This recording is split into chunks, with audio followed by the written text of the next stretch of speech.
नमस्कार. अमृत खजाना मराठी रेसिपी चॅनलमध्ये आपले मनापासून खूप खूप स्वागत आहे. आज आपण पारंपरिक पद्धतीचे आजीच्या पद्धतीचे पालकाचे थालीपीठ बनवणार आहोत. अगदी टेस्टी असे. चला तर बनवूया.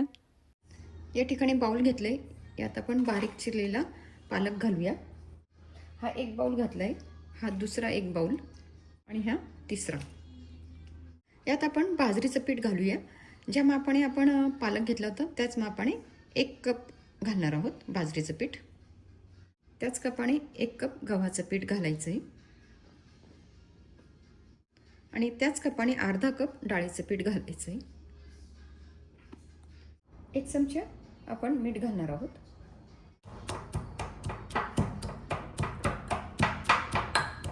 या ठिकाणी अद्रक, लसूण आणि हिरवी मिरची मी कुटून घेतलेली आहे खलबत्त्यात, ती आपण यात घालणार आहोत.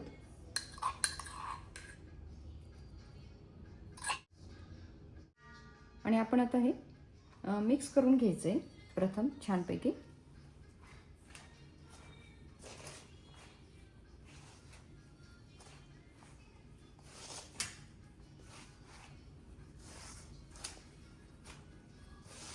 तर नेहमी लक्षात ठेवायचं आहे, पालक, कोथिंबीर किंवा मेथीचे तुम्ही थालीपीठ करणार असाल तेव्हा पालक, कोथिंबीर आणि याचं मेथीचं प्रमाण जास्त घ्यायचं आहे, पिठाचं प्रमाण कमी घ्यायचं आहे. आपण आता हे भिजवूया.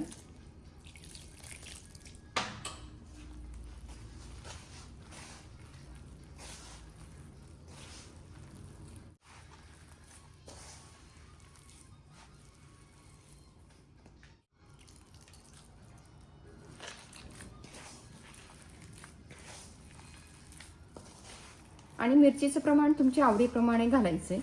लहान मुलं जर खाणार असेल तर कमी घालायचं आहे. आणि तसं पण खूप तिखट खाणं आरोग्याला चांगलं नसतंच. तर म्हणजे प्रमाणातच टाकलं की चांगलं. सगळं प्रमाणात असलं की चविष्ट पण लागतात पदार्थ. आणि काहींचा गैरसमज असतो तिखट म्हणजे टेस्टी, तर तसं नसतं ते. तिखट म्हणजे फक्त आपली ती जीभ भाजायचं काम करत असतं.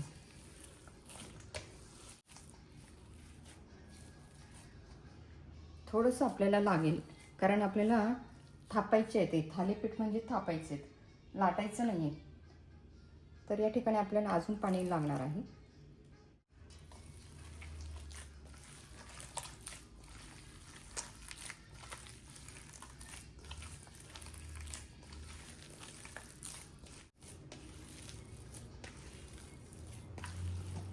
खूप पातळ पण नाही करायचं आहे, खूप घट्ट पण नाही.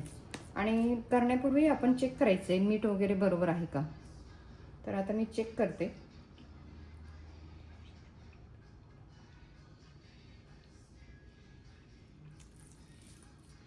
तर मला अजून मिठाची गरज आहे असं वाटते, तर मी अजून थोडं मीठ घालते.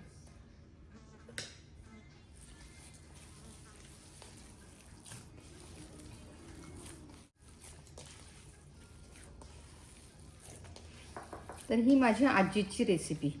आजी, आई अशाच पद्धतीने बनवतात, म्हणून त्यात मी दुसरं काही ॲड केलं नाही आहे. आपण आता परत टेस्ट करून बघूया. आता हे परफेक्ट झाले. तिखट मीठ हे आधीच बरोबर असलं ना तर छान लागतं. तर करण्यापूर्वीच आधी टेस्ट करून घ्यायचं आहे पीठ. तर यात तिखट वगैरे सगळं अगदी बरोबर आहे. चला, आपलं हे थालीपीठचं पीठ भिजवून झालेलं आहे. या ठिकाणी तवा ठेवला आहे, यावरती आपण तेल घातलं आहे आणि हे तेल आपण पसरून घेऊया. आता हे जे पीठ आहे याचं असं छोटंसं, म्हणजे तुमच्या हातात बसेल, तुम्हाला बनवता येईल तेवढं घ्यायचं आहे. तर या ठिकाणी एक असा गोळा घ्यायचा आहे आणि यावरती ठेवायचं आहे. आणि मग काय करायचं आहे, या ठिकाणी एका बाउलमध्ये पाणी घ्यायचं आहे, त्यात हात बुडवायचा आहे आणि मग हे थापायचं आहे. आणि या वेळेस मात्र आपण गॅस कमी करायचा आहे, नाही तर तुमच्या हाताला गरम लागण्याची शक्यता आहे. तर हे असं थापायचं. ओके, आपण हे थापतो ना, त्यामुळे ते आपण असं थापतो त्यामुळे त्याला थालीपीठ असं नाव पडलेलं आहे.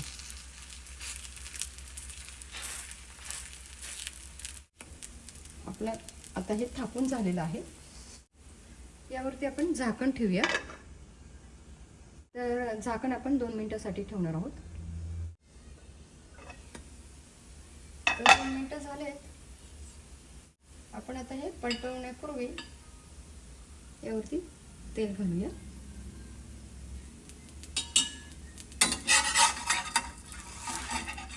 आणि हे पलटवूया. वाव, काय सुंदर कलर आलाय. परत आपण हे झाकून ठेवूया. 2 मिनिटं झालीत. आपण हे झाकण काढूया. परत आपण हे पलटवूया. हे बघा, मस्तच, किती सुंदर झालं बघा. हे बघा, मस्तच, इतका खमंग वास सुटलाय. वाव, खूपच छान. हे बघा. तर अशाच पद्धतीने आपण बाकीचे थालीपीठ करून घेऊया. हे बघा, या ठिकाणी गरमागरम पालकाचे आपले थालीपीठ बनवून तयार झालेले आहे. अगदी सुगंध सुटलेला आहे. अगदी चविष्ट असे हे बनवून तयार झालेले आहेत. तर तुम्ही सुद्धा हे पारंपरिक थालीपीठ नक्की बनवा. ही माझ्या आजीपासूनची रेसिपी आहे. तर आई पण ह्याच पद्धतीने बनवते. तर खूप पूर्वीपासून चालत आलेली ही पारंपरिक रेसिपी आहे आणि लहान मुलंसुद्धा हे आवडीने खातात. तर तुम्ही ही नक्की बनवा. नेहमीप्रमाणे प्रेमाने बनवा, प्रेमाने सगळ्यांना खाऊ घाला. माझी ही रेसिपी तुमच्या मित्रमैत्रिणींसोबत नक्की शेअर करा. भेटूया पुन्हा अशाच नवीन रेसिपीसोबत. धन्यवाद.